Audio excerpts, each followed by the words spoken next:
Dust kicks up beneath a lone rider's boot as the echo of a single rifle shot rattles the silent canyon walls. Moonlight glints off a fallen locket, its silver chain tangled in the dust. Promise betrayed hope, knifed in the dark. Somewhere down the cracked dirt road a violin weeps, a mournful tune carrying grief on the night wind. In this land of blood and dust, every drop of water is a treasure worth killing for, and every stranger might wear a killer's face. A storm gathers on the horizon, gunsmoke and justice riding together, and by dawn only the strongest will hold the valley's lifeblood in their hands. Clara Reed's heart thundered against her ribs as the stagecoach lurched over the scorched desert road. The late afternoon sun beat down mercilessly, turning the world into a furnace of dust and heat. Clara gripped the edge of her violin case, her only remaining link to a life far from this forsaken land, and pressed her forehead against the cracked window. Her wartime training had taught her to stay calm under fire, but the dry wind whipping grit across her lips rattled her nerves. At a sudden shout, a cloud of dust exploded beside the coach. Clara looked up to see two riders emerging from behind a jagged mesa guns drawn. Black duster coats flapped around their knees as they galloped forward. The first hurled himself onto the running board, slamming the carriage door. He rammed the butt of his Colt into the window with a crack. Splinters flew. The horses reared, whinnying in panic. Clara scrambled from her seat, heart in her throat, instinctively scanning for medical kits hidden beneath her seat. The brigand's iron grip wrapped around her shoulder. Hand over whatever's valuable, widow, he snarled, his voice rough as gravel. Clara's pulse raced, memories of battlefield chaos flooding back. With one fluid motion, she twisted free, dropped to a crouch, and yanked a small leather pouch from her belt-field. Dressing she'd carried since the war. The man laughed, cocked his pistol, then jerked back in surprise, bumping against Clara's outstretched elbow. Her elbow, a precise strike conditioned by hundreds of shifts in crowded field hospitals. The gunman stumbled off balance and wired. Clara moved in a blur, one sweep of her wrist to disarm, one throw across his shoulder, sending him crashing onto the parched earth. She crouched, chest heaving, eyes burning with adrenaline. But there was no time to spare. A bullet whined through the air, splintering the wood behind her. Clara spared a glance at the second rider poised on the dusty trail, pistol trained on the stagecoach driver. The driver shouted a curse. The horses shuddered, their flanks heaving. Suddenly, a single rifle shot rang out from above. The bullet thudded into the second man's boot, sending him off his horse. He yelped, clutched at the saddle horn, and slid to the ground in a cloud of dust. The riders froze. Clara peered upward. A lone figure stood atop the small rise overlooking the ambush. A tall man in a gray poncho, broad-brimmed hat, pistol, holstered at his hip, Winchester rifle in hand. His dark eyes locked on the stunned bandits. Even in the dusty glare, Clara could see the calm authority in his stance. This was no ordinary ranch hand. He raised a second rifle in a casual gesture, and the brigands bolted for cover behind the stagecoach. Within seconds, both were in retreat. Clara lowered her head, swallowing against the dry lump in her throat. She recognized that look, gunslinger precision crossed with half-hidden compassion. The man moved downhill now, rifle slung, as he approached the stagecoach's open door. He offered Clara a gloved hand. "You all right, ma'am?" he asked, voice low, tinged with concern. "Thank you," Clara managed, accepting his help without hesitation. She slid into his outstretched arm, legs weak. The stranger glanced at her introspective eyes, then to the overturned bandit. "He won't trouble you again," the man murmured. "Name's Ezekiel Zeke Storm." Clara's lips curved faintly. "Clara Reed?" She pressed a hand to her side, feeling the throb of bruised ribs. "I owe you my life." Zeke shook his head, eyes flicking toward the stagecoach driver, who had slumped beside the reins, pale and shaking. Zeke barked a sharp command. In moments, the stranger had disarmed the second rider, tied the bandits together with their own rigging, and secured them to a rotting fence post. Clara crouched beside the driver, retrieving her field pouch. "Stay calm," she soothed, tearing a strip of cloth from her skirt and fashioning a quick bandage around his bleeding temple. Zeke watched her, respect and curiosity in his gaze. "Never seen a woman handle herself like that," he said quietly. Clara's chest tightened. "My years as a battlefield nurse make a body resourceful." She passed a gauze to Zeke. "Could use a hand here." He knelt beside her. Together, they staunched the bleeding Zeke's steady hands doing the lifting Clara's directing. The stagecoach driver moaned, and Clara laid a comforting hand on his shoulder. "You're going to be fine," she promised, though her voice wavered with uncertainty. Once the driver stabilized, Zeke stood squinted toward the horizon. The sun hovered low now, blood red at the edge of the mesas. "Silver Springs is just ahead," he said. "I can ride with you until you're safe." Clara lifted her chin, brushing hair from her sweat-streaked face. "I'm meeting someone there," she said softly, glancing at her violin case. "My groom. Mail order." "Silver Springs ain't exactly Boston," Zeke warned, voice grave. "Folks there don't take kindly to strangers." Clara exhaled slowly. "I know," she said, "but he's the only hope I have left." Zeke nodded as though he understood too well what it meant to pin one's hopes on a single promise. "Then let's get moving," he said. "I'll help you unload, then see you safely to town." Clara looked him in the eye. "Thank you, Zeke Storm," she replied, voice firm, despite the exhaustion settling into her bones. "I won't forget it." As they lifted the luggage and Clara's violin case from the stagecoach, the dusty wind swept across the plain, carrying with it the promise of danger and of destiny. The sun dipped below the jagged horizon as Clara Reed and Zeke Storm guided the wounded stagecoach driver into Silver Springs. The town lay sprawled along a single dusty main street, wooden facades washed gray by wind and time. A solitary water trough sat at its heart, half empty, half forgotten, while shuttered windows and shuttered minds marked a community suspicious of newcomers. Clara's heart pounded at the sight. This was far from the Boston drawing rooms, where she'd once moved in relative safety. Here, every passerby was a potential judge. Zeke led the driver to the livery stable, a weathered, half-collapsed building at the town's edge. Inside, a lean black stallion and a bay mare pawed at the dirt floor. The stable hand, a gaunt man in a tattered vest, flinched at the sight of blood on the driver's shirt. Clara gently wrapped fresh gauze around his head, murmuring reassurance. "He'll live," she told Zeke, voice calm though her insides felt as brittle as the desert sun. As the driver settled, Zeke turned, scanning the dim lantern light. "I'll find you a doctor," he said. "There's Doc Miller. He's somewhere near the saloon." "Thank you," Claire said, slinging her violin case across her back. "I should meet Abigail Lawson first. Her dress shop is a block away." Zeke nodded, eyes lingering on Clara's slender fingers gripping the violin case. "Don't trust Margaret at the Silver Dollar Hotel," he warned. "She's got hearsay and prejudices thicker than a rock canyon." Clara's lips tightened.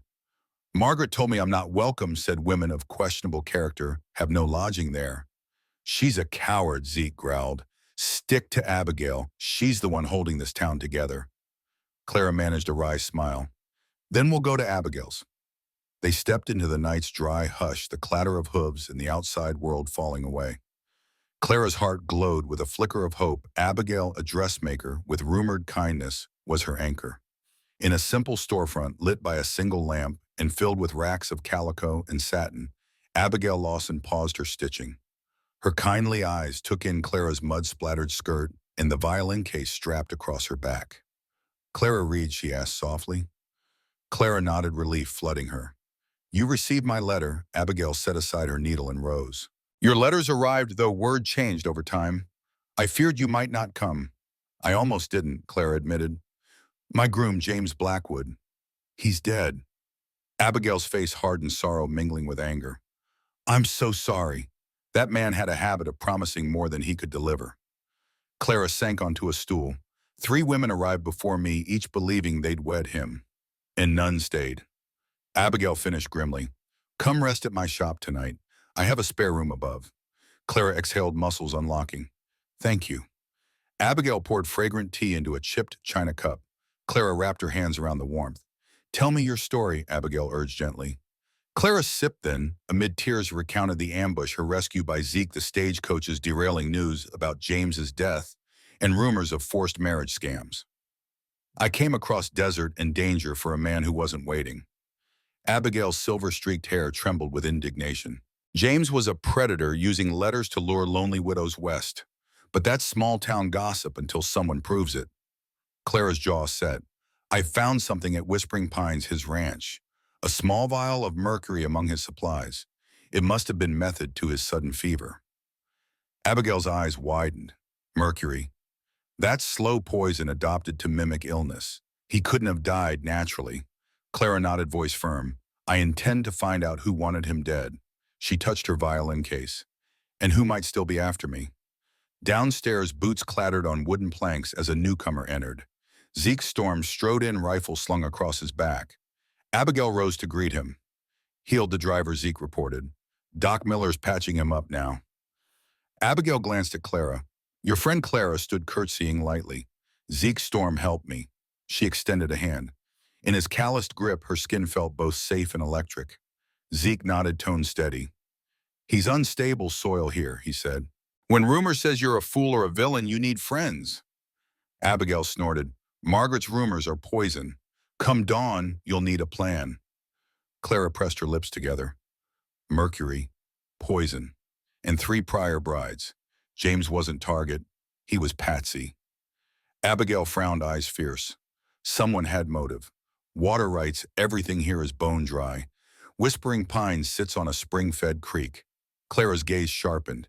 He wrote about selling water rights. Railroad was coming, needing water stops. Whoever controls water controls the town. Zeke whistled low. You've got a conspiracy deeper than any scam. You'll need allies and firepower. Clara swallowed. I was thinking, gather proof, then present to Marshall in Santa Fe. Abigail laid a gentle hand on her arm. Sensible. I'll supply horses and provisions. Zeke knows secret trails to dodge Wells's men. Zeke's eyes glinted. Old Apache tunnels, better than main roads, but deeper danger. Clara squared her shoulders. I'll face it. I came here for answers. That night, Clara lay on a narrow cot upstairs, violin case on the floor beside the lamp. Abigail's soft snores drifted from the next room.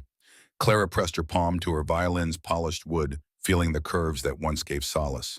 Tomorrow she would return to Whispering Pines James's abandoned estate, armed with fresh resolve and a specter of vengeance. Below, Zeke and Abigail whispered strategy courier to Santa Fe tunnel maps, behind-the-scenes watch for Wells's henchmen. Clara drifted to sleep, lulled by her own heartbeat and the desert's hush, unaware of the shadow on the stairwell. A soft creak stirred her. Eyes snapping open, Clara saw Zeke's broad silhouette at the doorway. He stepped in silently, closing the door behind him. Trouble, Clara whispered, hand instinctively reaching for her violin. Zeke shook his head.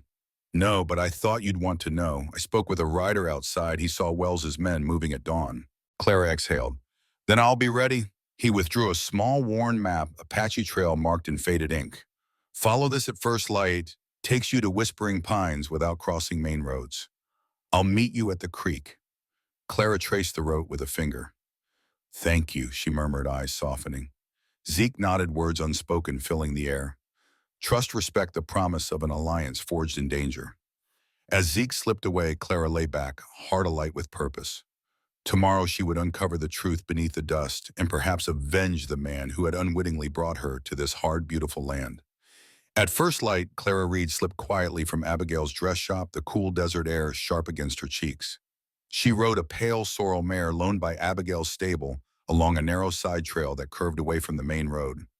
Each hoofbeat echoed in the silent cottonwood grove, and Clara's heart thumped in time, the rhythmic sound reminding her of wartime marches. She gripped the reins, eyes forward, scanning for signs of pursuit, dust plumes on distant ridges, glints of metal in the low sun. The Apache trail wound through juniper stands, then descended into a shallow arroyo lined with scrub brush. Clara slowed, listening. Was that the gurgle of water ahead? Yes, a creek, its banks muddy from recent rains. Whispering Pines Ranch was only a few miles beyond, atop a gentle rise. Clara dismounted, leading her mare to the creek's edge. She knelt, cupped her hands, drinking deeply. The water was cool, sweet, proof enough of the aquifer rumored beneath the property. She refilled her canteen, then heard the soft crack of a twig behind her. Fingers tightening on the pistol at her hip, she whirled. Zeke Storm emerged from the brush, his silhouette backlit by the rising sun. His poncho was damp with dew, his expression tight with relief. You made good time, he said, voice low. No tails spotted. Clara nodded, chest tightening. You shadowed by Wells's lookouts until just before the creek. Lost them in the bends. Zeke sheathed his rifle. We'll approach under cover of the pines. Ranch hands might be around. They mounted again, riding single file. As they crested the rise, Clara saw the remnants of Whispering Pines, a modest two-story house of timber and adobe weathered gray. Fences sagged, paint peeled, no sign of life. Beyond the porch, corrals lay empty. Broken wagon wheels lay half buried in dust. Yet it was undeniably the home James had described, my oasis among whispering pines, he'd written. Clara's chest ached with a mix of longing and dread. She checked the vial of mercury she'd stashed in her satchel, a grim memento. "We should scout," Zeke murmured. "I'll circle around. You take the front." Clara slid from her mare, nodding. Zeke drifted away into the trees as she crept toward the porch, pistol drawn. The front door hung ajar on rusted hinges. Inside, faint dust motes danced in the half-light. Clara swallowed each inhalation, tasting of neglect and secrets. Her boots echoed on floorboards as she stepped into the main room. A simple fireplace dominated one wall. A battered oak desk sat near the window. Clara's pulse quickened James's study. She moved toward the desk, scanning for hidden clues. On the blotter lay an antique inkwell and quill. The left compartment of the desk beckoned. Kneeling, Clara ransacked the drawers until her fingers found a small brass key. She recognized its patina from James's last letter. Her breath caught. She inserted it into the bottom drawer's lock. It clicked open, revealing a small mahogany box carved with leaf motifs. Clara lifted it reverently, hands trembling. Inside lay folded documents, a deed transferring Whispering Pines to Clara Reed dated 3 weeks earlier. Ledgers of land purchases, maps marking water rights, personal letters in James's elegant script. Clara's vision blurred. James had given everything estate and justice to her. The sacrifice was staggering. A sudden noise, wood creaking, snapped Clara back. She grasped the box, pivoted. Zeke stood in the doorway, rifle leveled. "Clear," he said, voice hushed. He moved beside her, eyes scanning windows. "You okay?"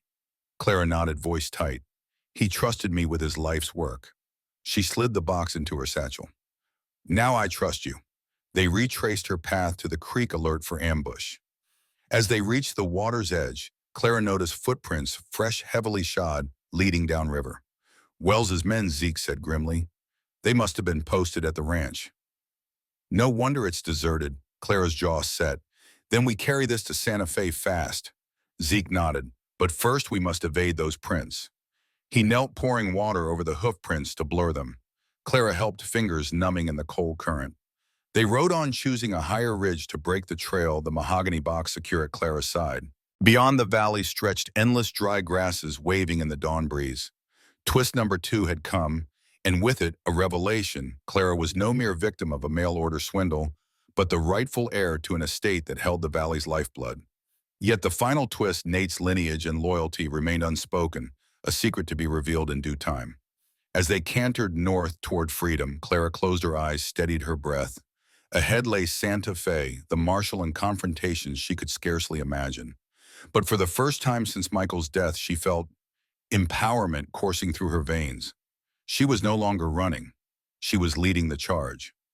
Clara Reed and Zeke Storm rode hard under the midday sun. The valley stretched out before them as an unforgiving expanse of cacti, sagebrush, and dusty washes. Sweat beaded on Clara's brow beneath her bonnet, and her throat was parched despite frequent sips from her canteen. The mahogany box inside her saddlebags felt heavier, with each mile bearing James Blackwood's final testament, the deed and evidence that could dismantle Harrison Wells' entire empire. They skirted the main trail, following a faint cattle path that wound along the base of a low ridge. Zeke's instincts kept them hidden from any Wells lookouts. When a patrol passed on horseback far below, their silhouettes vanished into the rocky outcroppings. Clara leaned forward, chin nearly touching the pommel, every nerve screaming in tension. This was no leisurely journey. It was a race against time and enemy pursuit. "Santa Fe's still 2 days away," Zeke said, voice dry, "and you'll need more than rural marshals on your side." Clara nodded. "Marshal Sullivan must be briefed thoroughly. He's our only chance for federal backing." She lifted her gaze toward the distant Sangre de Cristo peaks that rose like guardians beyond the eastern horizon. "After that, we returned to Silver Springs to confront Wells directly." Zeke gave her a measured look. "You're certain he's powerful bank land sheriff under his thumb? You might have to lead a revolt." Clara's jaw hardened. "I'm ready." She thought of Abigail's kindness, Doc Miller's courtesy, the elderly ranchers crushed by foreclosures. They need someone to stand up, someone with proof. A sudden clatter echoed behind them. Clara stiffened. Zeke tossed his reins to one hand and drew his rifle, sweeping the back trail. Two figures emerged, dust-coated men. Wide-brimmed hats shadowing their faces, rifles slung over shoulders. Clara's pulse thundered. Zeke dismounted, motioning Clara down. She slid from her mare, weapon in hand. The men halted, recognition dawning. Storm One snarled. "You betrayed Wells." The second's eyes found Clara. "And that's the Eastern woman," he spat. "Reed wasn't it. Heard you're carrying papers Wells once destroyed." Clara planted her feet, voice calm yet steely. "I carry justice. Turn back now or you'll face more than a skirmish." The first man sneered, rifle leveled. Zeke's rifle snapped up in tandem. A tense standoff ensued, earth and sky holding its breath. Clara didn't flinch. Her gaze locked on the man's gun barrel. "Drop it." He hesitated. Fear flickered in dark eyes. Then unexpectedly, his companion lowered his rifle first. We didn't want to kill," he muttered. "Just orders." Clara's heart pounded, but compassion edged through. She stepped forward. "Leave this path. Turn from Wells's lies." She gestured to the box. "They're not just papers. They ruin lives, kill families." Trembling, the second man lowered his gun. His partner followed suit. Zeke relaxed slightly, tension easing from his shoulders. "Go home," he growled. "Tell Wells you saw nothing." The men slunk back into the scrub boots, scuffing dirt, shoulders hunched. Clara watched them vanish, exhaling relief. The ordeal had passed as suddenly as it arrived, but Clara felt its weight settle deeper in her chest. Even Wells's men hesitated when confronted with truth. Zeke reholstered his rifle. "Never thought words could do more than bullets," he said quietly. Clara nodded, sliding her pistol home. Music and justice can rattle even the hardest hearts. She patted her violin case strapped securely to the saddle. "Tonight I'll play again, only this time not for diversion, but to rally those who still fear." Zeke's jaw twitched into a half-smile. "A melody to free the valley. I like it." The rest of the afternoon passed in tense vigilance. They skirted the Arroyo de los Muertos, Dead Man's Gulch, where local legend held that outlaws were buried in unmarked graves. Clara shivered at the name but pressed on undeterred. As twilight tinted the west in rose and gold, they crested a hill revealing the outskirts of Santa Fe, its adobe walls glowing softly in fading light. Clara's heart soared at last, the federal courthouse, its gleaming flagpole, the promise of Marshal Sullivan's authority. They descended toward the plaza, horses picking their way among dusty side streets lined with squat buildings. Clara's nerves tingled as she spotted the marshal's office, a modest adobe structure with a bright white portico and the stars and stripes fluttering above. Inside that they found a clerk fast asleep at a desk strewn with telegrams and maps. Clara swallowed, raised her voice. "We need Marshal Sullivan urgent." The clerk jolted awake. Zeke placed a heavy hand on the desk. "We've got proof Wells killed men to steal water. Only he's powerful enough to bury it." The clerk's dread shifted to attention. "He's in session with the governor." He hesitated. "Not sure he'll be disturbed." Clara met Zeke's steady gaze. She squared her shoulders. "We don't have another day. Lives depend on this." Moved by Clara's resolve and perhaps reminded of his oath, the clerk vanished through a side door. Moments later, the heavy footsteps of a man in uniform approached. The clerk returned, nodding. "He'll see you." They followed him down a corridor to a paneled office where a tall, silver-haired man, Marshal Robert Sullivan, stood examining maps. His badge gleamed under oil lamplight. He turned, expression grave. "Ms. Reed, Mr. Storm, your telegram arrived. You said you had primary evidence." Clara stepped forward, drew the mahogany box from her satchel. James Blackwood's final testament deed. Ledger's letters. She opened it, hands steady. Sullivan leaned over, thumbs, flicking pages, land deeds, water rights, maps, handwritten accounts of bribes, the deed transferring Whispering Pines to Clara. Marshal Sullivan's jaw tightened. "This is incontrovertible." He closed the box gently. "I'll arrange for a federal warrant immediately." Wells's network runs deep, but he can't hide from Washington. Clara exhaled, relief washed over her. Zeke's hand found hers for a brief squeeze. Thank you, Clara said softly. Now, we need to secure Silver Springs. Sullivan nodded. I'll send deputies, but with these documents, Wells's men will think twice before they move. My men will accompany you back. The fusion of federal power and Clara's moral conviction coalesced in that moment into a single unstoppable force. Clara watched Sullivan dispatch orders. Outside, the evening breeze carried soft strains of music wild hopeful, carried on Zeke's harmonica as if heralding dawn. As Clara stepped back into the street, stars glittering overhead, her violin case felt like a beacon at her side. She had the law, the people, and the melody of justice on her side. Now Silver Springs awaited, and the final confrontation with Harrison Wells loomed on the horizon. Re-entering Silver Springs under the cloak of night, Clara Reed and Zeke Storm rode cautiously through the sleeping town. Lanterns flickered behind shuttered windows, and the narrow dirt street lay deserted, save for the distant silhouette of the Silver Dollar Hotel, its porch light still aglow.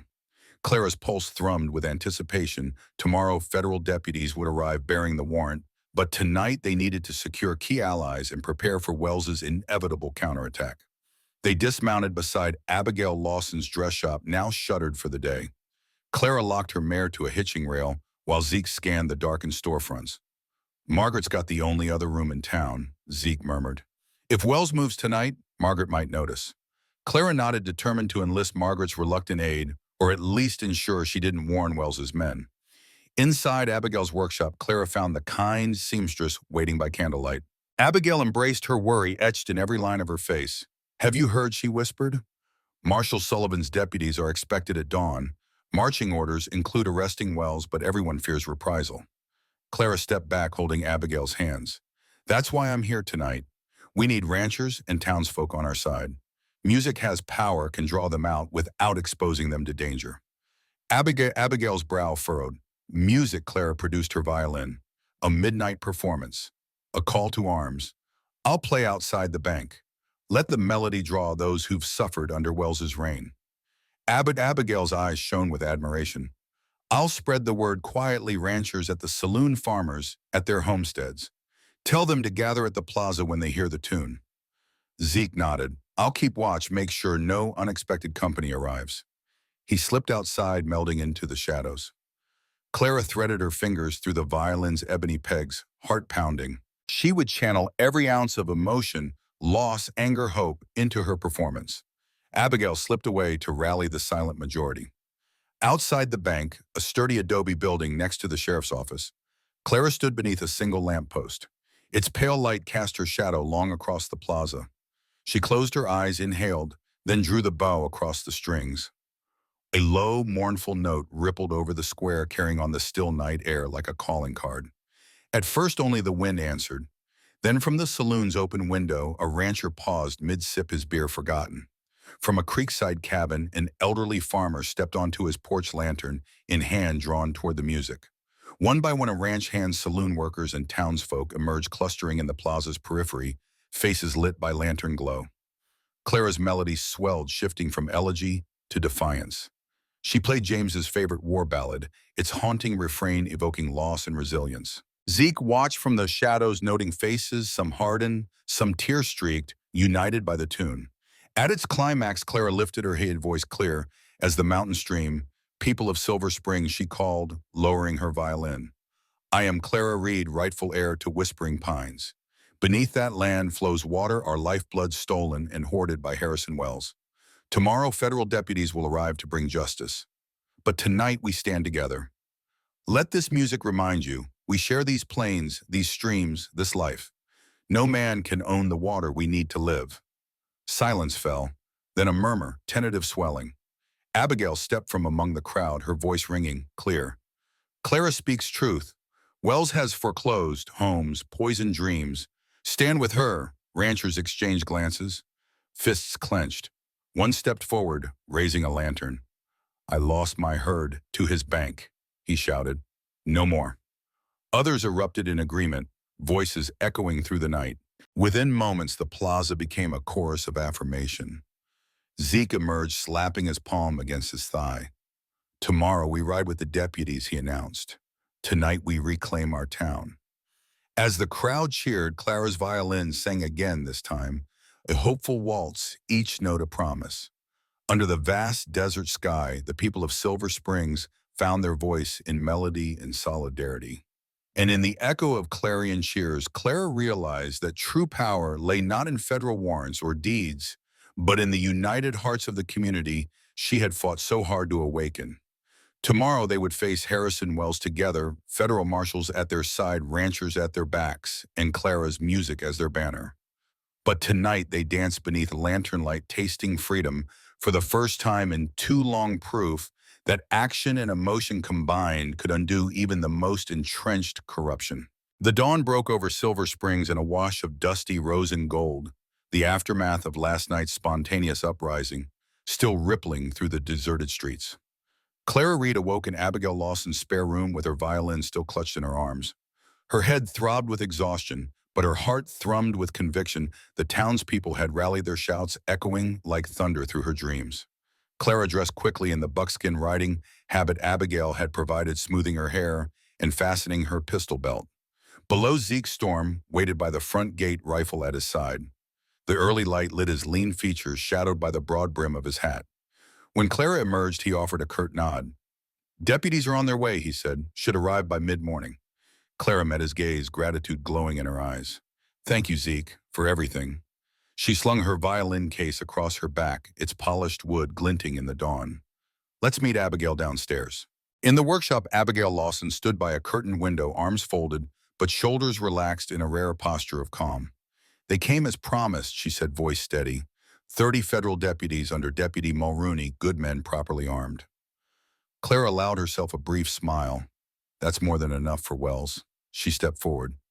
"We need to secure the bank, gather the evidence safely, then confront Harrison Wells himself." Abigail's warm eyes flicked to the curtain partition. "Before that," she said, stepping into the back room, "there's something you should know about James Blackwood and about me." Clara's pulse quickened. "What is it?" Abigail drew a steady breath, then pulled back a length of faded tapestry to reveal a small alcove with a framed photograph and a lockbox on a shelf. The photograph showed a young James Blackwood, handsome, earnest, standing beside a younger Abigail, his arm draped around her shoulder. Clara stared, mind-spinning. "This," Abigail said softly, "is my nephew." Clara's breath caught. "Your nephew?" Abigail nodded, eyes glistening with restrained emotion. "I'm Eleanor Lawson, James's mother's sister. When my sister died in childbirth, I took James as my own. I raised him, watched him grow. He never told you." "He never told," Clara, swallowed, heart hammering. "Why didn't you tell me?" Abigail stepped closer, hand trembling slightly on the wooden shelf. "For his protection. When he began his investigation into Wells's corruption, we both knew Wells had eyes everywhere. If anyone in Silver Springs connected me to him, he'd target this shop and you. I stayed in the shadows to guide you without jeopardizing your safety. I never wanted you to bear that burden."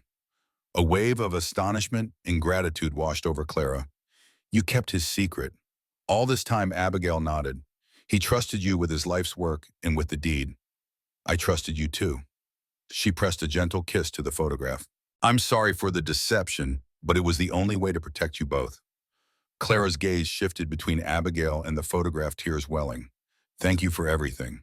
For giving James a home, and for giving me the courage to continue his mission."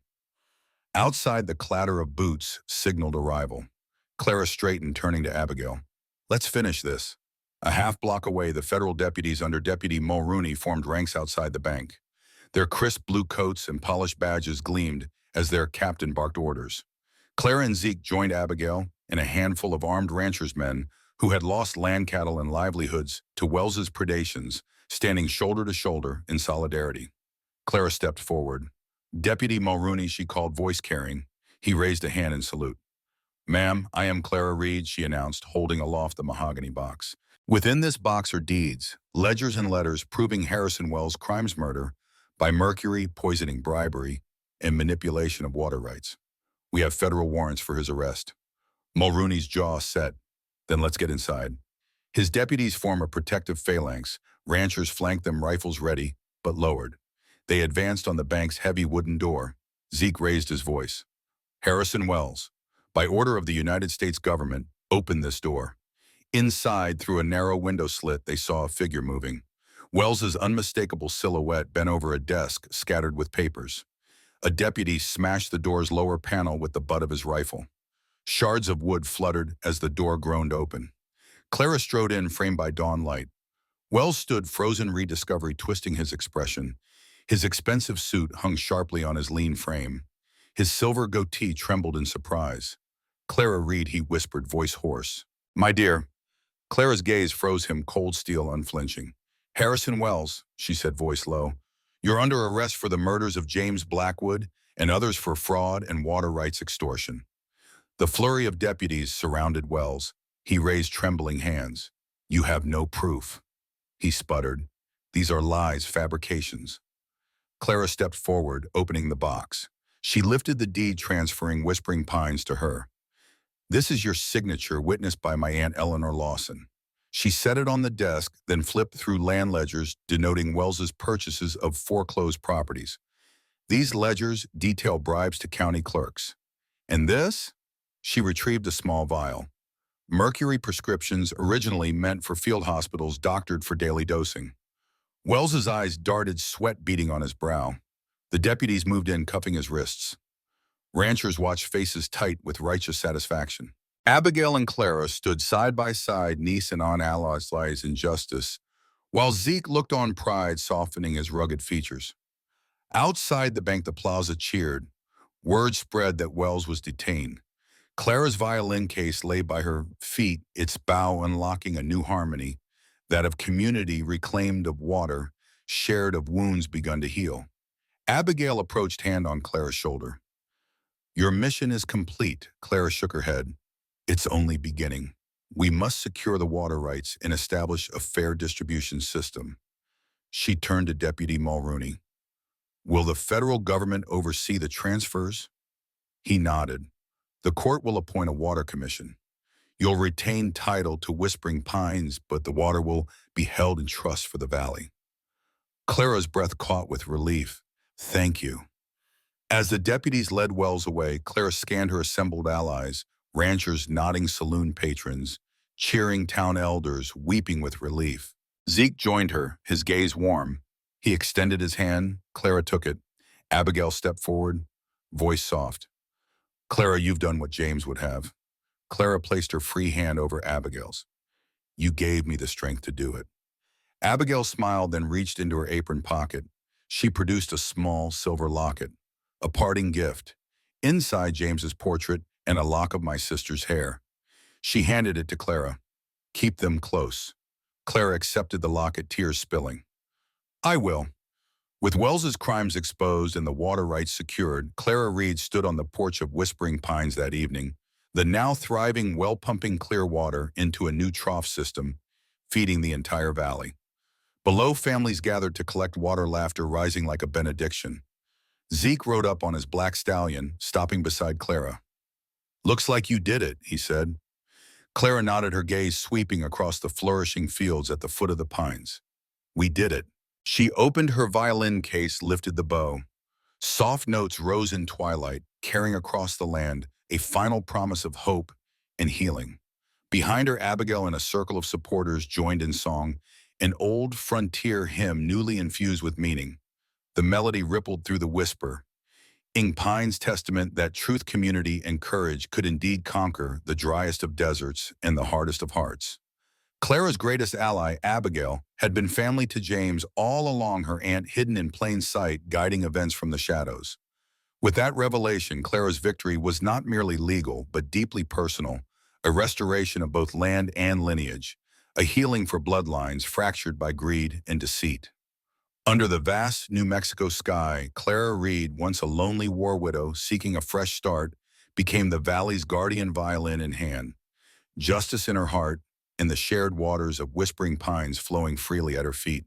The midday sun beat down mercilessly as Clara Reed, Zeke Storm, and Abigail Lawson guided a caravan of federal deputies and armed ranchers along the newly cleared road into Silver Springs. Flags bearing the scales of justice fluttered above the deputies' saddlebags, a vivid counterpoint to the dust-choked air. The townsfolk assembled along the street watched in hushed awe as the procession passed, eyes alight with tentative hope. Clara rode at the front, her violin case secured in her saddle's rear pannier, her gaze fixed resolutely on the battered facade of the Silver Dollar Hotel, once the bastion of Harrison Wells's corrupted hospitality, now a symbol of his fallen dominion. A murmur rippled through the onlookers as the caravan halted before the hotel's battered porch. Deputy Mulrooney dismounted and stepped forward, his polished boots clacking on the weathered boards. By order of the United States, his voice rang clear. The Silver Dollar Hotel is hereby placed under federal oversight, pending investigation and restitution to those wronged.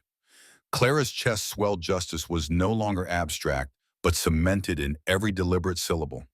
Inside, Zeke and Abigail marshaled the ranchers, directing them to claim back produce stored by Wells's men and to secure local water holdings.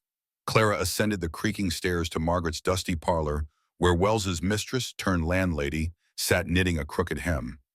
Margaret's eyes narrowed at Clara, her lips thinning into a cold smile. "Ah, you must be the fiddle-playing interloper," she crooned. Clara held Margaret's gaze without wavering. "I'm Clara Reed, rightful heir of Whispering Pines and acting trustee of this establishment until rightful ownership is restored," she declared. "Your lease is null and void, effective immediately." Margaret's knitting needles clicked in protest. "I pay rent to Mr. Wells, well paid until his arrest." A federal marshal entered behind Clara, producing a sealed document. "You're trespassing," he said, voice clipped. "Vacate the premises by sundown or face charges." Margaret's face drained of color, her defiance crumbling under the weight of federal authority. She snapped her knitting shut and hissed, "Fine. But you'll regret this." "No one crosses Harrison Wells without consequence," Clara exhaled, relief mingling with compassion. "There's still time to do the right thing," she said softly. "Help rebuild this town instead of tearing it down." But Margaret spun on her heel and stalked to the door, slamming it open. Clara heard raised voices below, Margaret venting to Wells's remaining cronies. Determined to solidify the town's rebirth, Clara descended to the plaza where a newly erected water distribution station gleamed beside the community well. Long troughs carved from sandstone invited villagers to draw fresh water. Children with tin pails squealed while elders exchanged nods of approval. Abigail approached Clara, eyes shining. "They've started building the irrigation ditches," Abigail said. "Farmers will have water for their fields by spring." Clara nodded, emotion choking her throat. "We did it," she whispered. "James's dream. Our promise." Zeke rejoined them, rifle slung casually. The railroad's agent arrived, says they'll honor the new Water Commission's guidelines. No more pipelines through private wells. Clara allowed herself a small smile. This is the beginning, a community built on cooperation, not corruption. At that moment, a distant rumble broke the serene tableau. Clara's gaze snapped to the east ridge, a column of dust silhouettes of troopers on horseback spurring toward the plaza. The federal circuit judge's escort arriving as scheduled to formalize the warrants and preside over Wells's indictment. The hush that fell was suffused with awe, law, and civic authority converged in the arid heart of Silver Springs. Clara lifted her violin, raising the bow to the strings, and let loose a single triumphant chord. The notes sailed above the assembled crowd, carrying with it the culmination of every struggle, sorrow, and sacrifice. Under the vast New Mexico sky, the people of Silver Springs, farmers, ranchers, widows, and wanderers stood unified. In Clara Reed's unwavering resolve, in Zeke Storm's steadfast protection, and in Abigail Lawson's sacrificial loyalty, they saw a reflection of their own resilience. And as the federal judge dismounted, his robe fluttering in the breeze, Clara's final chord rang clear, an anthem of justice restored, water shared, and hope reborn. The vast desert sky blazed at midday as Clara Reed, Zeke Storm, and Abigail Lawson convened in the newly refurbished courthouse plaza, the air shimmering with heat and anticipation. The federal circuit judge, accompanied by armed deputies, stood at the marble steps of the courthouse, its adobe facade freshly whitewashed and emblazoned with United States District Court in bold letters. Ranchers, townspeople, and even reluctant holdouts like Margaret peered from shuttered windows and barricaded balconies, their gazes fixed on the scene unfolding. Clara stepped forward to address the assembled crowd. She wore her riding habit, now dust-cleaned, and carried her violin case, its polished wood, a familiar emblem of her journey. Zeke and Abigail flanked her, lending quiet strength. Clara's voice, though soft, carried clearly in the heat. "Friends and neighbors of Silver Springs today, marks the restoration of justice in our valley. Harrison Wells, now in custody, will stand trial for corruption, fraud, and multiple murders. His fall exposes the rot that thrived beneath his bank's facade. But we are not here to dwell on darkness. A hush fell as Clara rested the case at her feet. Abigail stepped up, voice ringing. Today, we rebuild not just buildings, but trust, community, and our shared future. Water, the lifeblood of this land, will be managed by a commission representing every family here. No one person or corporation will ever hold it hostage again. The judge cleared his throat, robes rustling in the desert breeze. By the authority vested in me by the United States government, I hereby declare the formation of the Silver Springs Water Commission. Its members shall include representatives from the Ranchers Association, local farmers, the Pueblo community, and Ms. Clara Reed as trustee.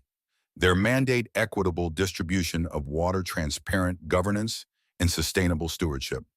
A ripple of applause broke out among the crowd. Ranchers nodded in approval, farmers raised their hands. Even the Pueblo elders, long neglected by distant authorities, stepped forward, dignified and stoic. Clara caught Abigail's eye, tears of pride glimmering. This was the fulfillment of James Blackwood's vision, water flowing freely, unimpeded by greed. At that moment, a cry rose from the edge of the plaza. Guardrails stand at Mercy Jackson's homestead, her fields parched, her well emptied. A group of deputies and volunteers rushed off, galvanized by Clara's leadership. Zeke turned to Clara. She'll get help fast, he said, but there's more to do. Clara nodded, voice resolve hard. We move next to Eagle's Nest, Zeke's family ranch. Medicine Hawk's guidance is needed to ensure indigenous water rights are recognized under the new commission. Abigail and Clara mounted horses provided by the federal stables, Zeke securing his rifle. As they rode out of town, the caravans of deputies, ranchers, and townspeople followed in solidarity, a winding procession under the high sun. The trail to Eagle's Nest wound through juniper-covered foothills. The distant Sangre de Cristo range loomed like silent watchers. Clara's heart pounded with purpose. No longer a solitary stranger, she was now a steward of an entire valley's future. The mahogany box rested securely in her saddlebags, its contents now serving not as weapons of blackmail, but as instruments of justice. At Eagle's Nest Medicine, Hawk awaited beneath a gnarly cottonwood. Her weathered face broke into a knowing smile as Clara approached. The spirits sang your anthem of unity, she said, voice deep with ancient resonance. Clara dismounted, stepping into the shade of the tree. We must entwine your people's rights with the commission's mandate, she replied. Your knowledge of the land and its waters is indispensable. Medicine Hawk gestured to a stone trough fed by a natural spring. This water is Elder's promise, she said. It flows free to all who live here if they honor it. Abigail knelt to touch the water, eyes closed. We will, she vowed. Zeke stood guard, ever watchful, as Clara and Medicine Hawk conferred in hushed tones over the commission's bylaws. As dusk fell, a makeshift lodge was set up beside the spring.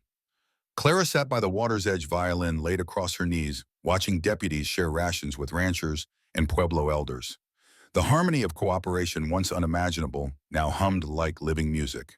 Clara lifted her bow and played a gentle tune, the notes drifting across the basin. In that moment, under the gathering stars, Clara Reed, war widow, turned violinist, land trustee, and champion of justice, felt the deepest chord of all belonging.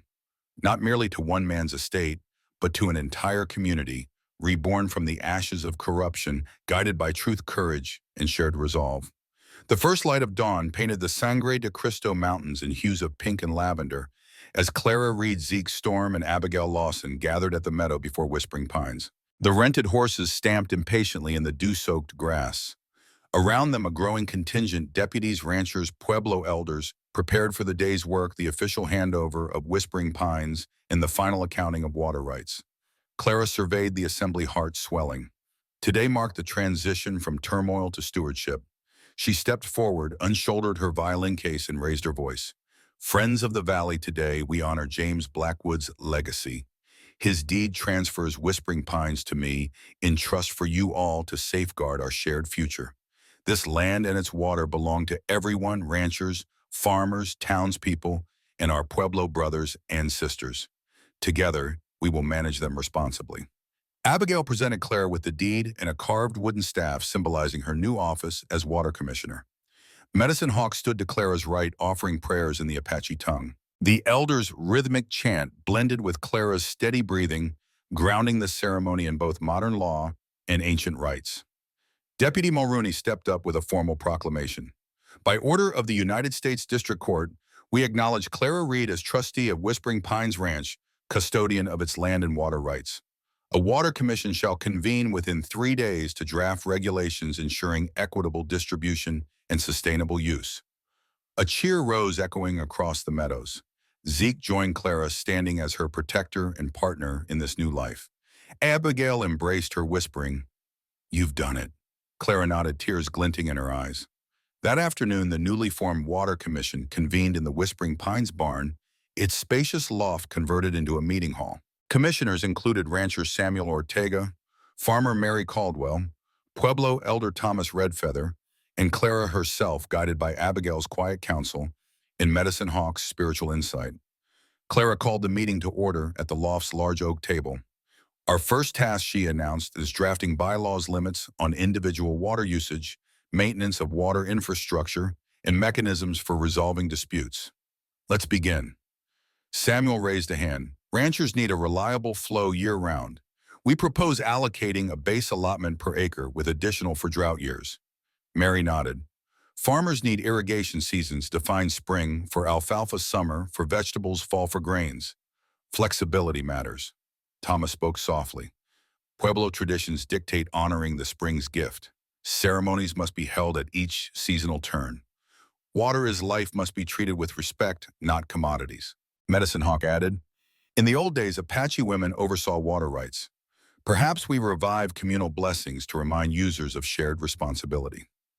Clara nodded, summarizing each point, then translating them into legal language. Bylaw 1, annual base allotment of X acre-feet per acre. Bylaw 2, seasonal permits with priority to subsistence farmers.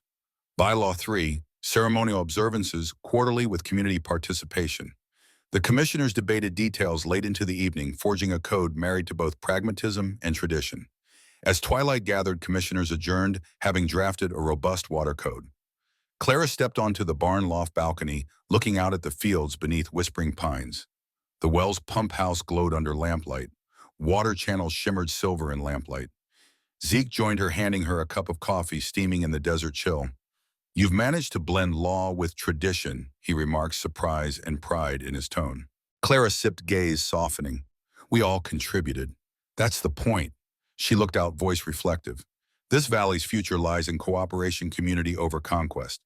Zeke nodded, eyes meeting hers. And in music, he teased gently. Your nightly serenade lit the spark. Clara smiled, raising her brow.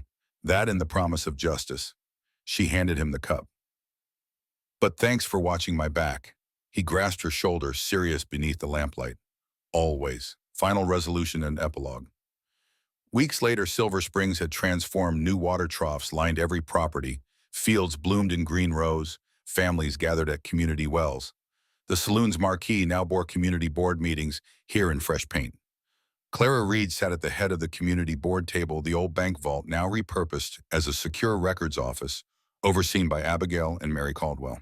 Clara reflected on her journey from a lonely war widow, answering a mail-order promise, to a violinist whose melody sparked revolution, to a trusted steward of land and water. Zeke Storm served as her deputy, Sheriff Storm, now ensuring peace and enforcing the new water code. Medicine Hawk led quarterly ceremonies under the pines, her chants blessing every stream and channel. One afternoon, Clara played her violin beneath the cottonwoods at Eagle's Nest, the notes weaving through the pines. Zeke rode up dismounted and gave her a flower wreath. Wild sage flowers, fragrant and rendered gold by sunset. You deserve this, he said simply. Clara accepted it, placing it in her hair. Thank you for giving me a home I never expected. He smiled, voice soft. You gave this valley a future. Abigail and Medicine Hawk joined them, hands clasped. Together under the whispering pines, they watched the sun dip below the mesas. Water flowing freely, fields blessed by shared effort, in a community reborn, note by note, drop by drop. And in that final glow, Clara Reed knew that justice, compassion, and harmony expressed in both legal code and shared song had turned her once lonely melody into an anthem for an entire valley. The first light of dawn filtered through the tall pines at Whispering Pines Ranch, casting long golden shafts across Clara Reed's porch. Clara sat at her desk in the study, formerly James Blackwood's sanctum, surrounded by ledgers, commission reports, and petitions from every corner of the valley. The mahogany desk felt familiar, now transformed from a solitary workspace into the command center of a community's rebirth. Clara paused, closing her eyes, breathing in the cedar-scented air that drifted through the open window. Below, Zeke Storm hammered the final bracket onto a new pump house, securing a plaque that read, Whispering Pines Water Commission. Headquarters. He glanced up as he heard Clara's door creak open and offered a dusty grin. Clara stepped out, rolling up her sleeves, her writing habit dusted with pine needles. Morning, Zeke greeted, wiping his brow. We're ready for the cattlemen's meeting at 9. Clara nodded, a sense of calm determination in her gaze.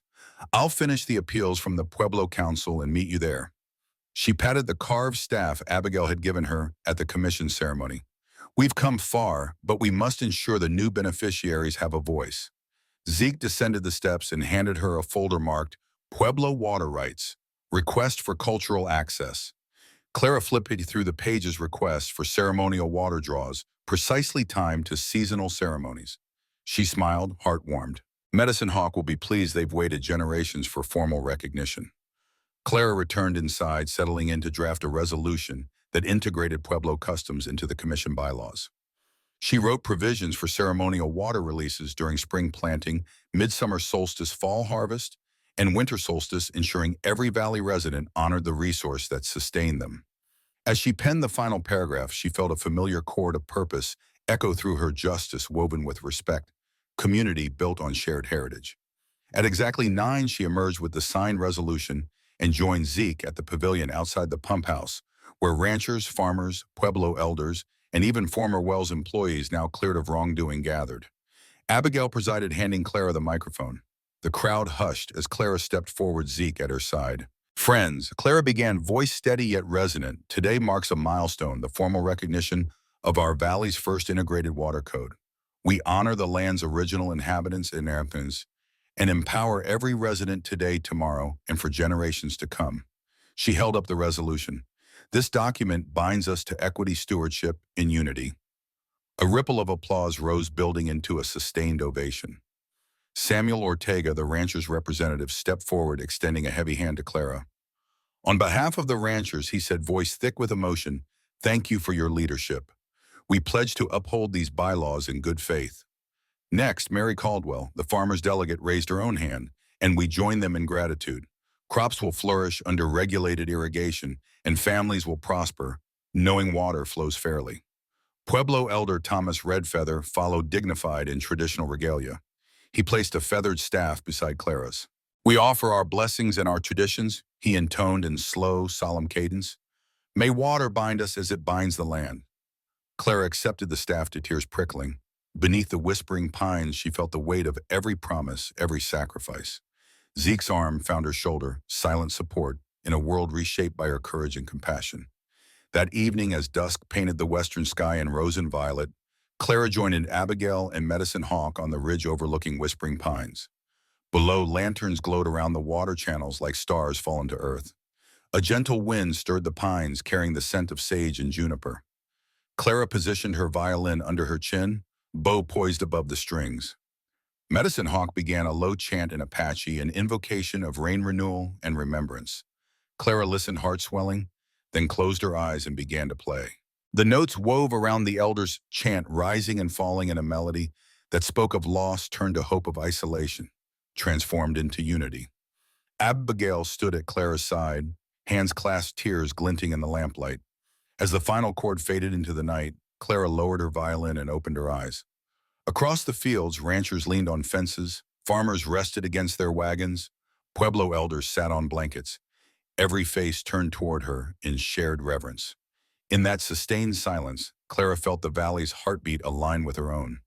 Zeke approached, removing his hat respectfully. You gave them their song, he whispered, and they heard it. Clara turned to the elder. Medicine Hawk's eyes shone with ancient wisdom. Music speaks when words fail, she said.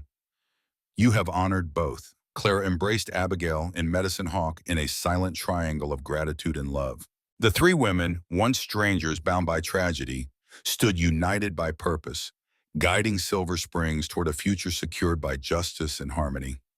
Epilogue. Months passed and the valley flourished. Fields of alfalfa and wheat swayed in irrigated rows. Ranches thrived on regulated water. Schools integrated lessons on civic duty and environmental stewardship. Clara Reed, Water Commissioner and beloved custodian of Whispering Pines, balanced her duties with nightly concerts beneath the pines, her melodies a living testament to resilience in communal bonds. Zeke Storm, now Sheriff Storm, maintained order with fairness and strength. Abigail Lawson expanded her dress shop into a community center hosting educational workshops on water conservation and frontier history. Medicine Hawk taught youth about indigenous water wisdom, ensuring traditions lived on in modern governance. At the Academy in Santa Fe, Deputy Mulrooney recounted Clara's story as a model of grassroots leadership and federal collaboration, an example studied by legislators and community planners across the territory. Harrison Wells faced trial in Santa Fe, his crimes laid bare. His downfall served as cautionary tale of unchecked greed. On the anniversary of Wells's arrest, Clara gathered her Valley family at Whispering Pines. A commemorative plaque adorned the well inscribed with James Blackwood's words, "Water is life and life is shared." Clara raised her violin once more, playing a finale that blended her own composition with the old war ballad that had first introduced her in Silver Springs, the melody now transformed into an anthem of renewal. Under the Whispering Pines with water flowing freely and hearts united, Clara Reed celebrated the journey from desolation to flourishing community. Her violin sang of history, honor justice served, and hope eternal, a cinematic cadence echoing through every branch and ripple, ensuring the valley's story would be told for generations to come. Dust has settled over the valley, and the pines whisper of a promise kept. What began as a solitary journey through ambush and betrayal became a shared fight for every drop of water, every inch of parched land. Lives were raised by greed and hearts were scarred by loss.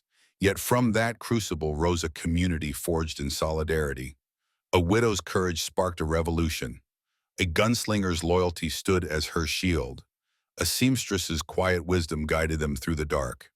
In the glow of lantern-lit troughs, fields once cracked and barren now bloom green under a free sky. The deeds that cost lives have become the charter of repair, and the melodies that once signaled desperation now carry hope on every breeze. Justice like water flows finely where it belongs through the hands of those who cherish it rather than hoard it. As the camera pans away from the newly thriving town and ghosts of old betrayals fade into memory, we're left with echoes of a simple truth. When people unite, even the driest land can bear life again. In your own world, what hidden streams of courage and cooperation might yet be awakened?